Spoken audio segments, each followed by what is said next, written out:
Ayan, magandang araw ulit sa lahat, tulad dun sa ating title, kung ano ba yung review ko rito sa Gentile Power na battery, no?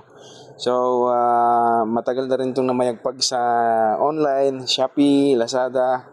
So, sa mga nag-iisip pa lang, sa mga nagbabalak, kung ito yung napusuan nyo, well, ang masasabi ko lang, after 4 months na ginamit ko tong battery na to from Calb dati, ay guys, wala akong masabi. Okay? So, sa mga nag-aabang na baka sabihin nila na may problema, ganon, yung iba kasi binubuksan nila kaagad tong battery nila. Sa akin hindi, no? Kinabit ito nung October. Hindi. October. Kinabit ko ng October ito hanggang ngayon. So, October, November, December, January, February, March. Maglilimang buwan na rin. So, sa 5 buwan na yon ay ang nabago lang is ito, kumupas-kupas na guys. But, yung Gentile kasi nung pagkabit nito ay maulan. Yung mga buwan na nagdaan ay maulan. At ngayon lang talaga sobrang uminit, no? Yung unang 2 buwan nito is feeling ko parang baka magkakaproblema to. Pero hindi naman. Nung unang 2 buwan nito is makunat talaga siyang bihira lang kasi talagang sobrang init. Kaya akala ko parang hindi napupuno yung battery, no? Pero after nung paglampas ng 2 months na yon at nag-umpisa na nga talaga yung init. At ito na guys, sobrang maganda pala talaga yung battery, no? Wala akong masabi sa Gentile na to. Ang load nito is laging ganyan, nasa 500, depende sa setting nung aircon natin. Kasi minsan pag nasa 22, 23, umabot ito ng mga nasa 800 yung standby ng consumption nung aircon natin, no? So ang load ng Gentile nito is isang inverter na refrigerator, dalawang washing guys. Pag umaandar yun, syempre umaandar yung aircon, at yung dalawang dalawang washing, walang problema, magkakasabayan, walang problema. Tapos sa araw walang problema, o sa gabi walang problema, sabay yung aircon, tapos yung dalawang washing. Tapos sa araw naman ay rice cooker guys, dito ko na rin pinapatong yung rice cooker. Tapos pag nagiinit ng ulam, andito na lang din katabi nung ating microwave. Tapos yung mga abubot dyan, dito na yun. Lahat ng ilaw sa bahay, lahat ng basically yung lahat ng consumption sa bahay is dito na nga kinukuha, especially dun sa ating sa aking koi guys. So eto, consumption nito, ayan, yung UV nung setup nito is, tsaka yung pump hindi pwedeng mawala, ilaw, so lahat yan. So lahat ng kuryente kinukonsumo dito sa bahay, sa solar na talaga lahat, galing dun sa Gentile na yon, galing Calb na battery na yan dati. So ito yung ating mga isda, nag-aalaga na tayo ulit. So dito kinukuha rin to sa solar, electric fan, TV guys, yan, malit lang yung bahay, yan, sa solar yan. Yung sinasabi kong inverter na Panasonic guys, yung isda natin doon, yung ginagamit namin na kuryente galing sa Meralco, ano ba tawag nito, sa kooperatiba, is yung lang talaga guys, yan lang, mag-isa na yan. Yan lang yung konsumo rito sa bahay. So lahat talaga naka-solar. So itong mga isda, yung mga breeder, so hindi pwedeng mawalan ng kuryente kasi guys. Ayan, so lahat ng mga breeder guys, sa talaga yan, sa solar. kaya hindi pwedeng mawalan ng kuryente. Ayan, ito yung pinakauna dating ano lang sa solar setup. So lahat ng mga breeder meron kasi supplyan, kaya hindi pwedeng mawalan ng kuryente. Ayan, mga breeder to guys.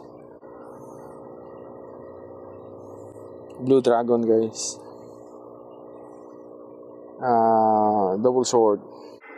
Ayan. So sa mga nag-iisip nito kung ito yung bibilhin nyo, sulit kayo rito guys. Wala akong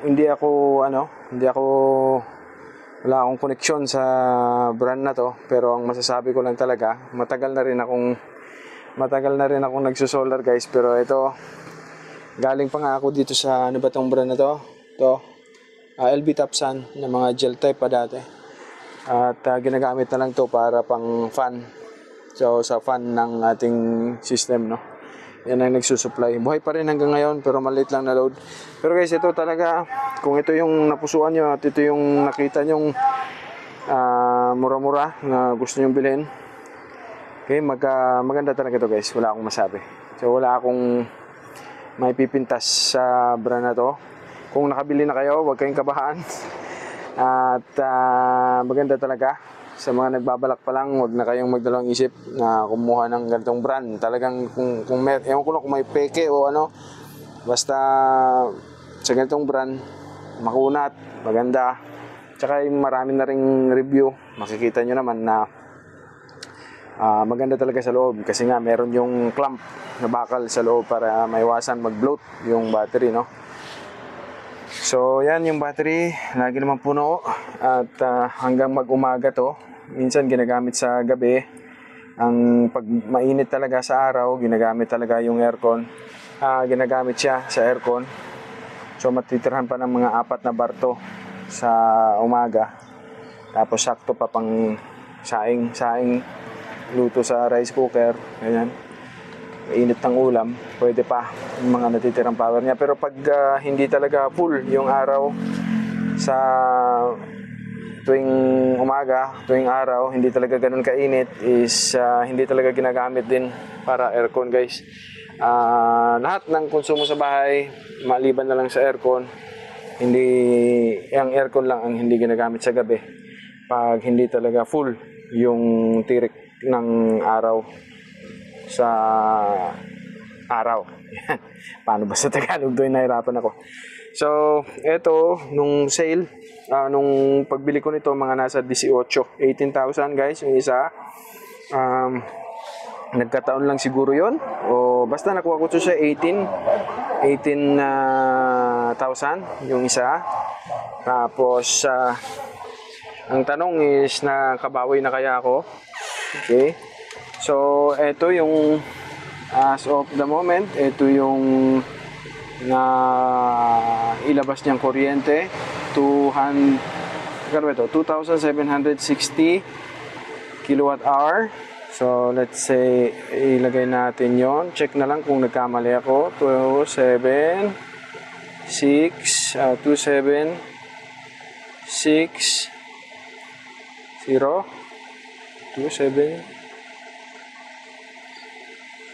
2760. Hirap ako Ayan, times yan.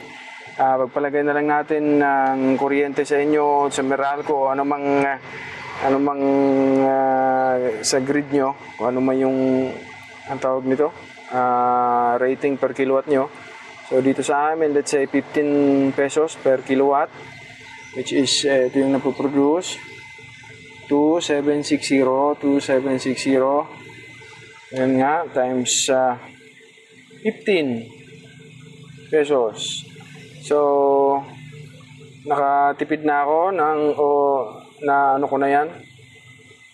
Yan dapat ang babayaran ko, or yan ang natipid ko, 41,400. Okay, pakicheck na lang guys kung nagkamali ako sa computation ko, pero parang ganyan na yan. So ito, bumababa yung wattage kasi yung aircon natin pag malamig bumababa yan. After ilang minutes, andar na naman yan. So, ganyan lang yan. So, kung nakaproduce na ako ng ganito, 41,000, so bawi na to, guys. Pagsabihin na lang natin 20,000, kasi ito ay na ROI na to. Ano ba yung tawag nito? Return of investment. na ano na to. Kumbaga na ibalik na. So, kahit pa sinabi nilang ilan to, 6,000 cycles, hindi ako naniniwala dyan, guys. Sobrang taas naman yan. 3,000, mas malapit sa katotohanan siguro. Pero 6,000, ewan ko lang. Pag umabot to ng mga 3 taon, masaya na ako, guys. Hindi na lugi. So, kung nakatipid na ako ng ganyan, na 40,000, is mga ilang buwan na lang din. At ito ay nababawi na rin. Pero guys, ito, bawing-bawi na to, guys. Kasi mga nasa, ano na to, magli5 taon na rin to. Yan, 5 taon na rin to. Ito yung ngayon, kasabay nito. Kasi akala ko nga nasira to. Tsaka na natin pag-usapan yun na i-post ko na sa ibang, ano ko yun, anong tawag nito? Ibang video ko. So, ito lang pa rin yung mga specs nung Gentai. Meron yan. Ang packaging nito, kasama na tong tawag nito. Meron siyang kasamang manual. Maganda yung ano na yan. Maganda yung quality nito, guys. So, kung nag-iisip kayo na bumili ng battery, at kung ito yung natingin nyo na parang okay na kayo, at sana yung video ko na to ay makatulong din kahit papaano.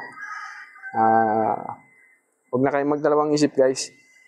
Gentai, siguraduhin nyo lang na dun sa Gentai kayo bumili ng unit ninyo. At maganda, wala akong masabi. Siguro sa iba, kung nagka-problema sila nito, is yung talagang pagbili nila, ginawa nilang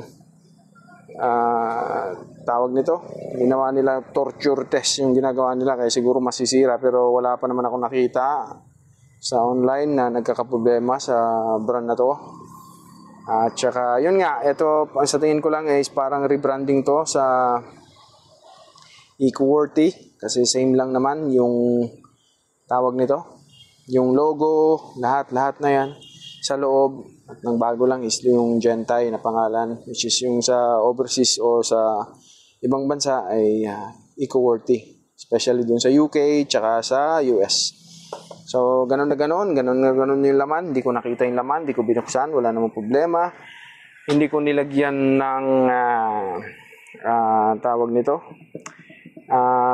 balancer. Meron tayong balancer na nakaabang, just in case, pero hindi ko kinabitan kasi wala namang problema. At yung load naman ito ay hindi nalampas sa 1,000, 2,000 ang mga load ko rito. Kaya siguro hindi pa rin nawala ng balance to, guys. Okay. So, yung sa washing, ayan, tumataas na naman.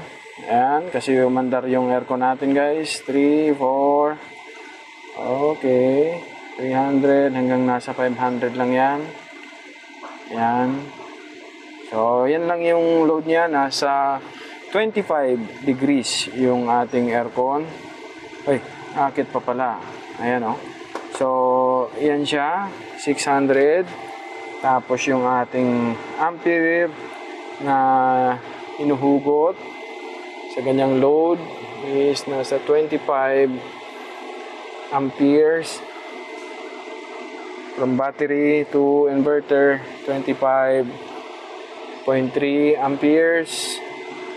660 watt ang kinukonsumo sa bahay ngayon. So again, guys, nakaproduce na ako ng 41,400 from dito sa sa reading ng ating watt meter, ang tawag nito. Yan. So bawing-bawi na to. Bawi na rin siguro to mga sa loob ng mga 3 taon, guys. Kung ganito lang yung load nyo, ganito rin kalakas, siguro mabilis nyo lang din mabawi yung nagastos nyo, guys. kung mahina, kung ilaw-ilaw lang, matagal nyo rin mabawi kasi mahina yung consumption nyo. Kaya patibayan lang talaga ng battery guys. Minsan umabot talaga ito ng almost 1.5 pagkasama ito. Yung ating microwave. Ito bihira ko nang gagamitin. Minsan-minsan lang kasi sobrang tumaba na tayo guys. So ayan. Marami pong salamat sa lahat. At again, huwag na kayo mag-atubiling bumili kung ito man yung bibilhin nyo.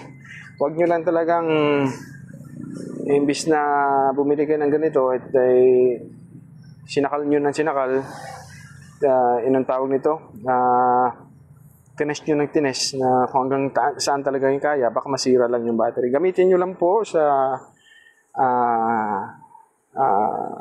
ayon sa paggagamitan niya, huwag nyo nang sakalin. At kung sa tingin nyo ay sakal na, gawin nyo na lang dalawa. Mag-ano na kayo, 24 volt system na kayo. Huwag na kayong mag 12 volts. Kasi pag 12 volts is parang sinort nyo na rin yung battery niyan kasi masyadong mataas yung amperahe na dumadaan o lumalabas sa kanya, parang sakal na siya. So, mas mainam, dalawa, 24 or sa 48. O mataas pa, 4. Mas, mas talagang hindi bugbog yung battery guys. Yun lang may advice ko. At again, wala akong kaano-ano kay Gentay pero saludo ako rito. Approve. Maganda, matibay. Wala pang problema hanggang sa ngayon. At sana magtagal-tagal pa to. So hanggang sa susunod natin update dito. So from October hanggang March ngayong taon 2025. So, yan guys, 15 years daw. Hindi na ako dyan maniwala sa 15 years. 5 years, 7 years, 3 years. Masaya na nga ako. Bawing-bawi na. So, maraming salamat po sa lahat ng nanonood dito. At hanggang sa susunod po natin pagkikita. Maraming salamat po.